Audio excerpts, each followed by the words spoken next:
Today we're going to go over the skeletal system. We're just going to kind of touch base on the overall structure and function of the system. We're going to start off with some fun facts.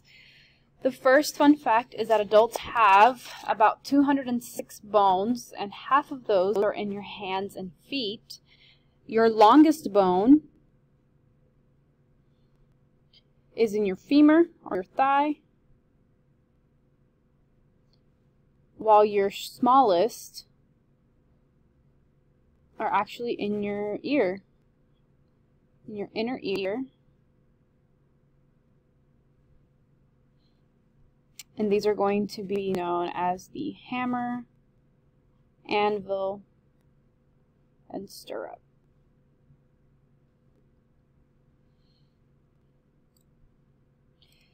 Okay, so what are some basic characteristics of the skeletal system?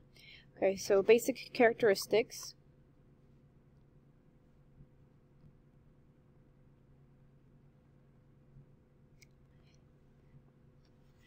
First one is that the skeletal system is made of many different types of tissues.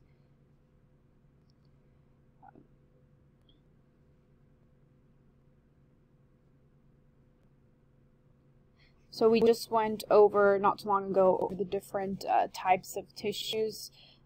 So, for example, there's different types of cartilage. Of course, you have osseous, or your bone tissue. You also have epithelial tissue, adipose, and many other types. That's just kind of to give you a hint that the skeletal system is made up of a lot of different things. Okay. Next, we're going to go into the function. So what is the function of this system? Okay, so the first one is probably pretty obvious, hopefully, which is that your skeletal system gives you your shape and it supports you. Keeps you, or helps you stand up straight. Okay, kind of like a framework for your house. It gives you your house structure, so that's the role of your skeletal system. It also provides protection. For example, your skull protects your brain. So that would be an example. And it aids in movement. Okay, so bones move when muscles attached to them contract.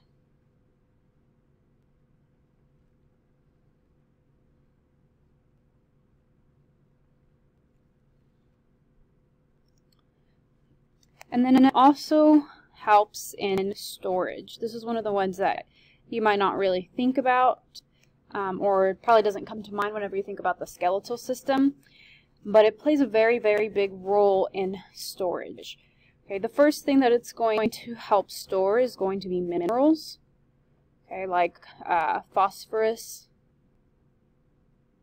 and calcium.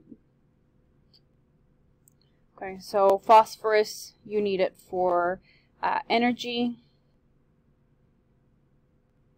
and then calcium, you're going to need it for muscle contraction, for example.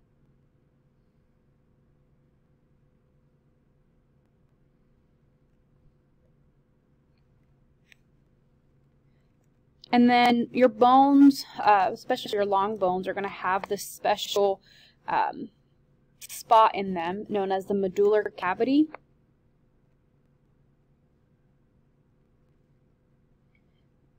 Also known as marrow cavity. And it's just this like central hollow space. Usually in long bones, or usually just in long bones.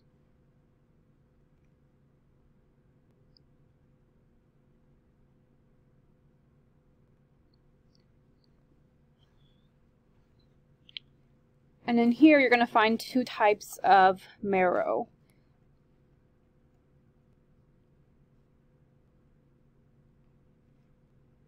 You're going to have yellow, which is fat. And then you're going to have red, which is for blood formation. So red blood cell formation. Oh. Okay, and if you remember this word from previous notes, the fancy word for this is hematopoiesis. Fancy word for blood formation, which happens in the cavities, typically in your long bones. So we've mentioned long bones, so what does that mean? Well, there are 4 classifications of bones. Typically when you think of bones, you think of like the long bones, kind of like in a drumstick or something like that. So that's your traditional bone, which is known as long. Some examples of this are going to be in your arms, your legs, and your phalanges. So even the little bones that make up your fingers are still considered long bones. Then you have short bones. These are going to be kind of square-looking little cube-shaped bones. And you're going to find these bones in your wrist, for example, and in your ankle. The next category or classification of bone is going to be flat bones. So, for example, this is your shoulder blade or your scapula. So, flat bones are going to include your scapula, which is the sketch that I have here, your sternum,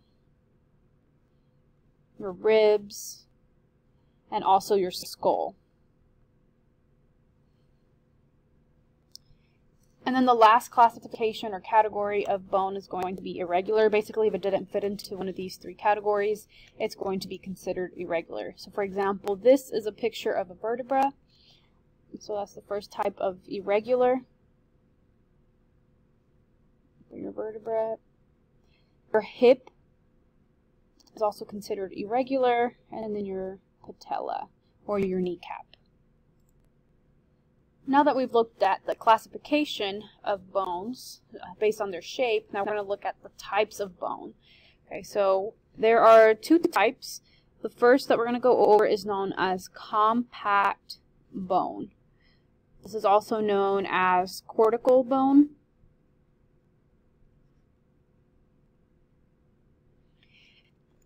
And the way that you can distinguish this type of bone is the way that it's arranged. It's small, arranged units of osteons. Okay, so what is an osteon? If you think back to when we went over tissues, there were like specific circular sections where you had concentric circles. I told you that this reminded me of like a pineapple slice. So this here would be an osteon. So this would be 1 osteon unit. It's just a functional unit of bone or of compact bone. Okay, so it looks solid.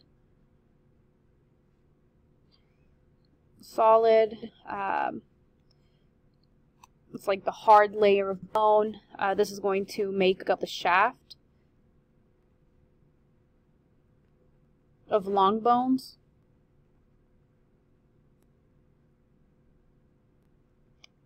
And the outside. External / superficial or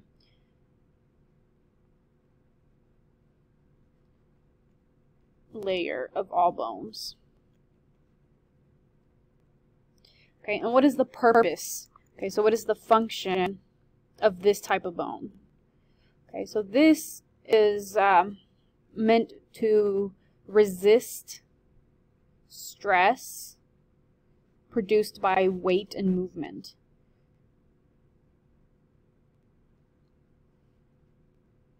So as you're running, or you stand up, your bones don't just crack.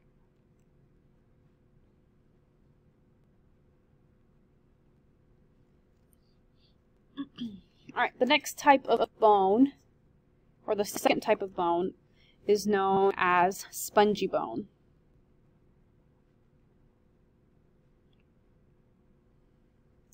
Right, and then this is known as trabecular bone.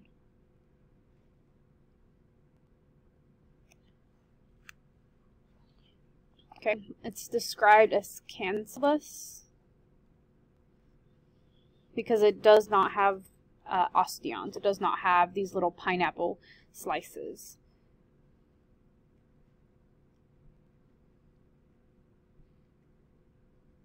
Okay, and what is the function of this type of bone? If you look, so before we go into the function, let's kind of sketch what this looks. It's going to look like a series of kind of winding tubes. Almost looks like little holes, just randomly scattered. When we label the different pictures that I have for you, you'll see it's kind of like a series of tubes, almost like if you were to look inside of an anthill, something like that. Okay, so the function, because it has these like kind of tubes and channels going in every sort of direction, it is a better shock absorber.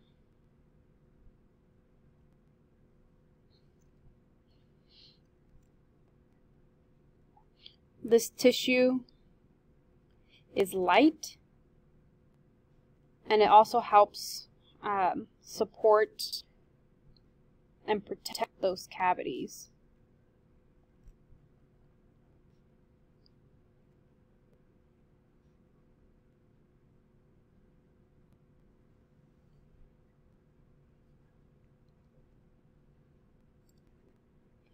Okay, so we focus mostly on long bones, so we're going to look at the anatomy of long bones and kind of what each structure is for.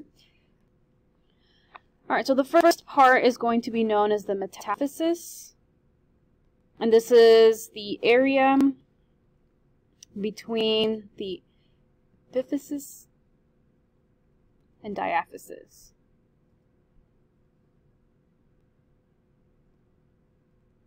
Okay, and this area is going to include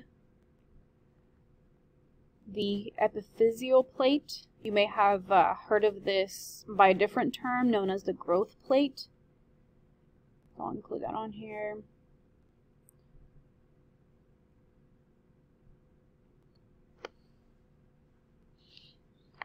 You also have the diaphysis. This is where you have the medullar cavity.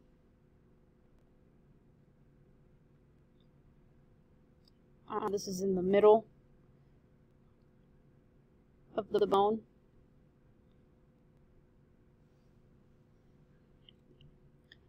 You have something known as the endosteum, which is going to be a tissue that lines the marrow cavity.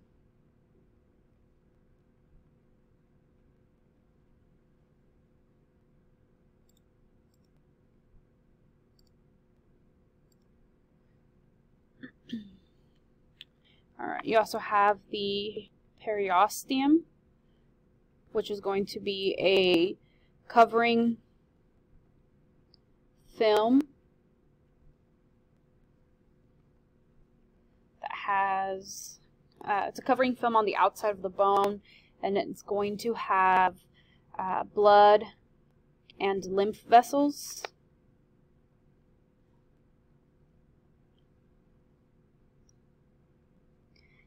As well as some nerves.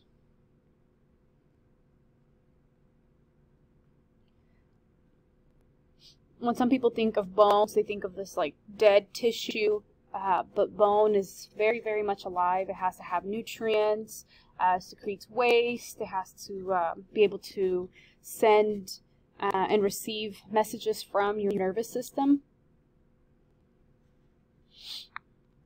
You also have the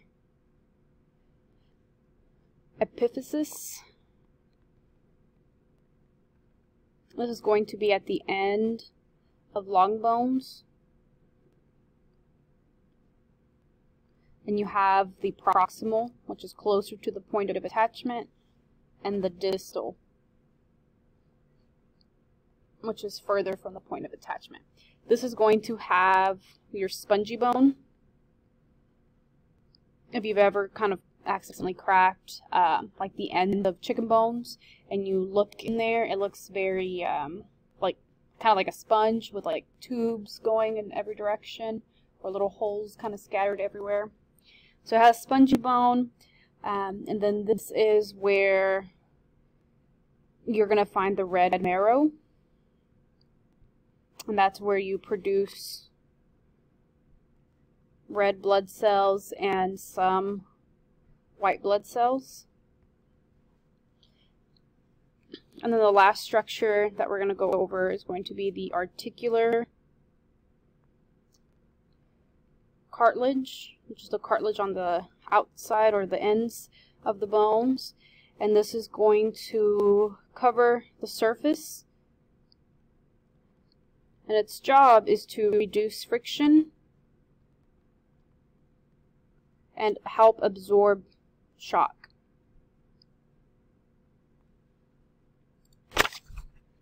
Okay, so we're going to go over the different types of bone cells that we have. The first one is going to be known as the osteoprogenitor. This is going to be the undifferentiated cell, like the stem cell of bones. The next type of cell is known as the osteoblast. The way that I kind of distinguish this one is I look at the ending here. So blast, BL, reminds me of building. So this is the building cell. This is the one that's going to synthesize to make bone tissue. The other one is known as an osteoclast. So CL. And this is bone reabsorption, breaking down, digesting. So I think about this as the cleanup crew. And then the last type of cell is going to be the osteocyte. Okay, so cyte is for cell, so this is going to be the mature bone cell. Its job is basically just to maintain bone tissue, kind of like everyday housekeeping type thing. So osteocytes, I have a kind of like a rough sketch here. Osteocytes are pretty neat in the fact that they are pretty much stuck inside of the compact bone. If you go and think back onto our picture of the osteon, where you have those little dashes or concentric circles that make up, you know, one structure unit. So this little dot here is representing an osteocyte. Okay, so this osteocyte is stuck inside of this bone matrix, and the space that it's stuck in, so this kind of little cavity or indentation inside, this is known as the lacuna. And it also has little channels or little pathways kind of branching off, and those are known as the canalicula. The next topic is bone growth. Okay, so your bones grow in two directions. The first is going to be longitude growth, or your length, and this is going to happen at the epiphyseal plates. You might know these as the growth plates, and that's going to help increase like your height. So, you know, if you're male, you're probably still growing.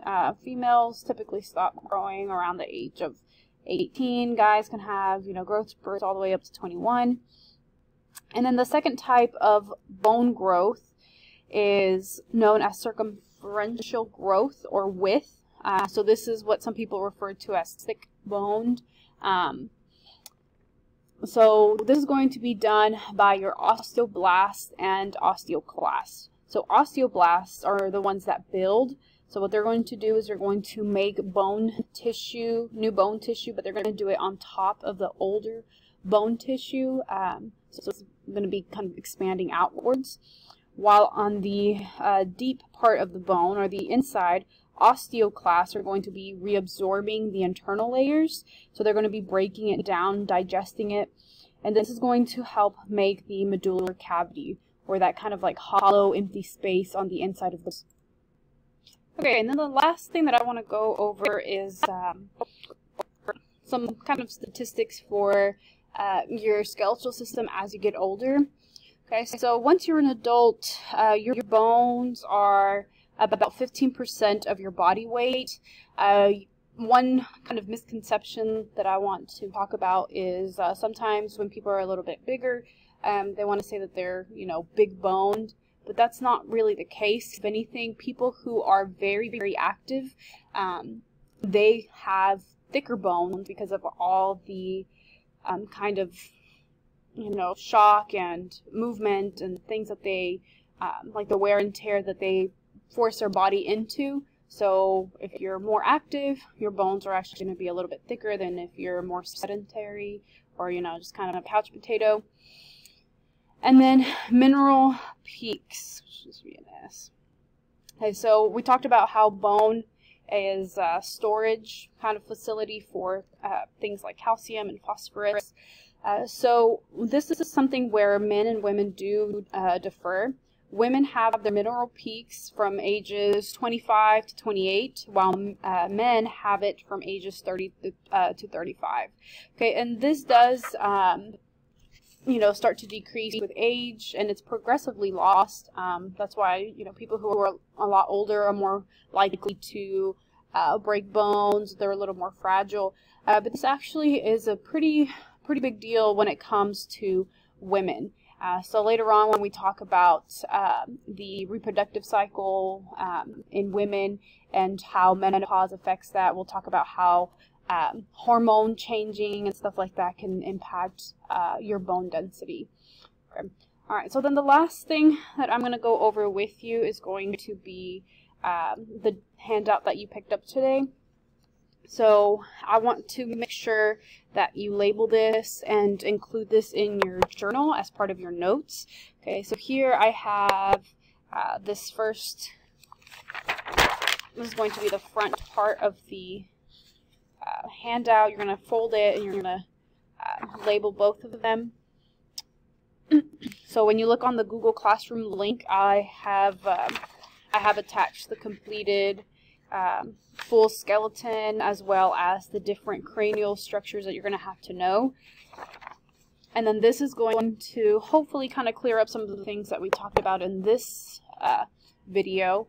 Okay, so we went over the structure of the long bone, so the diaphysis, this middle shaft, the epiphysis, which you have your proximal, closer to the point of attachment, and your distal, which is closer to the, or further from the point of attachment. Okay, you see here you have your epithelial line or your growth plate, your spongy or compact bone. You can see it a little bit better here. This would be your compact bone, your periosteum, or this outer film here, which has, in this picture you can only see the arteries, but in real life you also have veins, lymph vessels, nerves that go through the bone. Okay, and then the one thing that I do want to address is these two things that we didn't specifically write down, but these are very important structures, and this is known as kind of like the canal system. So like I said, your bone is living tissue, so it needs a constant supply of nutrients. Okay, and so these osteons, or the structural unit of your bone, is going to be kind of pierced in the center with something known as the Haversian canal. And so this is going to allow the vessels and nerves and stuff to go vertical. So it's going to run all the way down the length of the bone. And then these long canals or openings are connected through these little, I guess, holes. Kind of makes it look like an H. So this small part here, this is known as the Volkmann. Sometimes you'll also see it as the perforating. Hold on, let me check on the spelling for that one. But just make sure that you do have this labeled and included in your Okay, so there you have perforating, and so yeah, so just let me know if you have any questions. And I know this was kind of a long set of notes, so just let me know if you need me to elaborate on anything.